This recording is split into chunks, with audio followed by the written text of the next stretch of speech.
శ్రీమాత్రే నమః. ఆషాఢ పూర్ణిమ వ్యాస పూర్ణిమగా చెప్పబడుతుంది. ఇటువంటి వ్యాస పూర్ణిమ నాడు వ్యాస భగవానుని ఆరాధించడం ఎంత ముఖ్యమైనటువంటిది అని మనందరం తెలుసుకోవాలి. సనాతన ధర్మంలో ప్రస్తుత పరిస్థితుల్లో 100కి 99% మందికి గురు పూర్ణిమ అంటే వ్యాస పూర్ణిమ అని తెలీదు. అసలు వ్యాసుడు అంటే ఎవరో కూడా తెలియని వాళ్ళు ఎంతోమంది ఉన్నారు. ఈరోజు మనం ఒక పండుగ చేసుకుంటున్నామన్నా, ఒక క్షేత్రానికి వెళ్లి దర్శనం చేసుకుంటున్నామన్నా, ఒక దేవత నామాన్ని చెప్పుకుంటున్నామన్నా, మన ఇంట్లో దేవతల ఫోటోలను పెట్టుకొని పూజించుకుంటున్నామన్నా, మనం బొట్టు పెట్టుకుంటున్నామన్నా, ఇవన్నీ మనకి ఎలా చేయాలో చెప్పినటువంటి వ్యక్తి వ్యాస భగవానుడే. కాబట్టి మనకు ప్రతి ఒక్క వ్యక్తికి గురువుంటారు.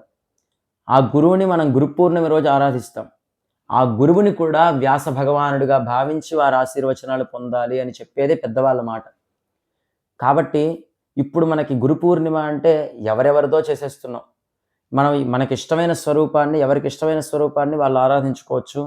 గురు పూర్ణిమ నాడు చేసుకోండి. కానీ అందరూ వాటన్నిటికంటే ముందు పొద్దున్నే వ్యాస భగవానుడిని ఆరాధించడం అత్యంత ముఖ్యమైన విషయం.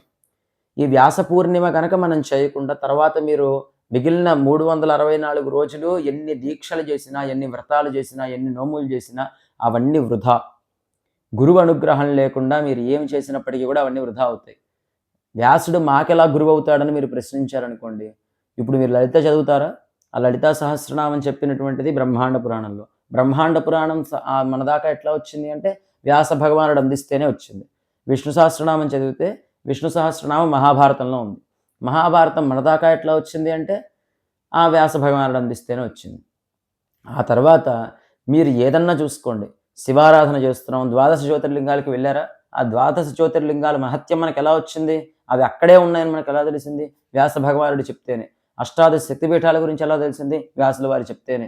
దసరా, దీపావళి, సంక్రాంతి, మహర్నవమి ఇలా ఎన్నెన్నో పండుగలన్నీ మనకెలా తెలిసాయి? వ్యాస భగవానుడు చెప్తేనే. ఇలా 3 నామాలు ఇట్లా శివుడు పెట్టుకుంటాడు. త్రిపుండ్రాలు ఇలా పెట్టుకోవాలి, ఊర్ధ్వపుండ్రాలు ఇలా పెట్టుకోవాలి, బొట్టు ఇలా పెట్టుకోవాలి అని ఎలా తెలిసింది? వ్యాస భగవానుడు చెప్తేనే. సత్యనారాయణ వ్రతం, అట్టదద్ది నోము, చంద్రోదయ గౌరి వ్రతం, ఎన్నెన్నో వ్రతాలు, ఎన్నెన్నో పూజలన్నీ ఎలా తెలిసాయి? వ్యాస భగవానుడు చెప్తేనే. ఆఖరికి మనిషి పుట్టినప్పటి నుంచి చనిపోయిన తర్వాత చేసేటువంటి అంత్యేష్టి సంస్కారం వరకు షోడశ కర్మలన్నీ సాంప్రదాయంగా మన వరకు ఎలా వచ్చాయంటే వ్యాస భగవానుడి కృపతోనే. వేదాన్ని 4 భాగాలుగా విభజించి ఋగ్యజు సామాధర్వణ వేదాలుగా చేసినటువంటి వ్యాస భగవానుడు అదే జ్ఞానం సామాన్యులకు కూడా అందాలని చెప్పి అష్టాదశ పురాణాలకు రాసిచ్చారు. సృష్టిలో మనిషి తీర్చుకోలేనటువంటి 2 రుణాలు ఎవరంటే సనాతన ధర్మంలో ఉన్న ప్రతి ఒక్క వ్యక్తి తీర్చుకోలేని 2 రుణాలు సృష్టిలో ఉన్నాయి. ఏంటంటే ఒకటి శంకర భగవత్పాదులు, రెండవది వ్యాస భగవానుడు.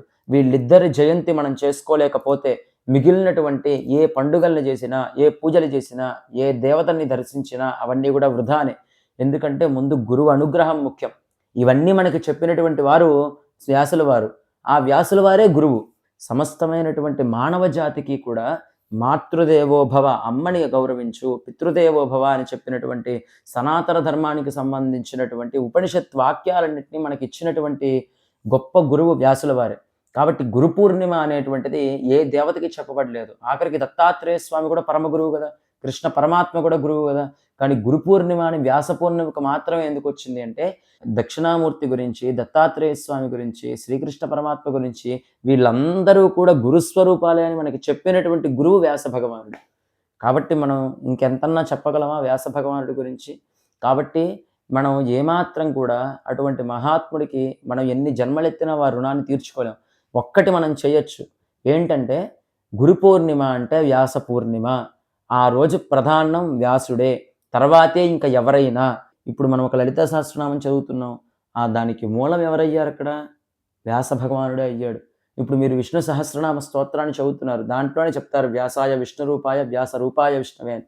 వ్యాస భగవానుడు సాక్షాత్తు విష్ణు స్వరూపంగా చెప్పబడుతున్నాడు. ముందు గురు పూర్ణిమ నాడు వ్యాసుని పూజించుకోండి. తర్వాత ఎవరిని కావాలంటే వాళ్ళని పూజించుకోండి.